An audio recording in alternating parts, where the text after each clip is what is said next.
Several weeks in as the new host of The Bachelor, Jesse Palmer knows a thing or two about being The Bachelor. Is this a dream job for you, or did you have your eyes on it for long, or is it just kind of, it just happened?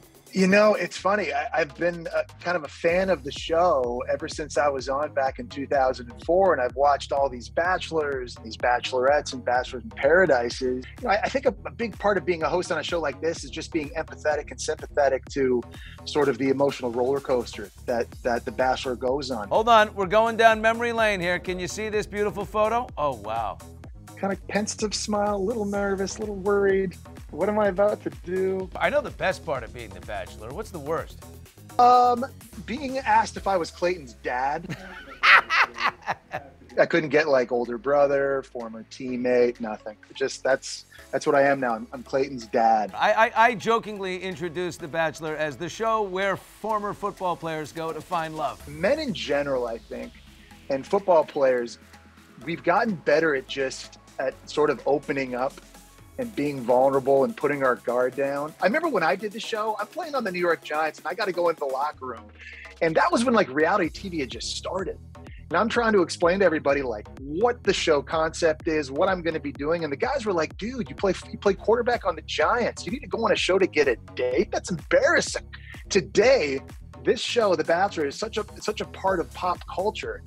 People high-five you now when they find out you're going to be on the show. If you can't understand the nuances of it, let me just put it this way. Hot tubs, champagne, 30 women. Now they're all probably trolling in the comments section, you know? That's the other thing. Now this is dating myself too, but I mean, of course, there was no social media back when I did it as well. So at least now we get a chance to really interact with our fans. Are you Clayton's father? Listen, Clayton, there are no rules. You can do whatever you want to do. Clayton the Bachelor was intimate with 2 women, and then he confessed to them all about it. I was in love with her, and I am in love with each of you. And I also was intimate with both of you. Is this the trickiest hosting moment for you as counselor to this man? Yeah, it's a great question. Listen, I mean, I think a big theme on Clayton's season this year is the fact that on The Bachelor, there just are no rules. And Clayton is willing to do whatever it takes in order to find his person. I think if people watch Clayton on Michelle's season of The Bachelorette, they saw how much it means to him to get married, to have a family. He gets emotional, he cries when he talks about it. Clayton never watched The Bachelor before he was on Michelle's season. So when fans watch the show and it seems at times formulaic, you sort of know the beats, what's coming up next.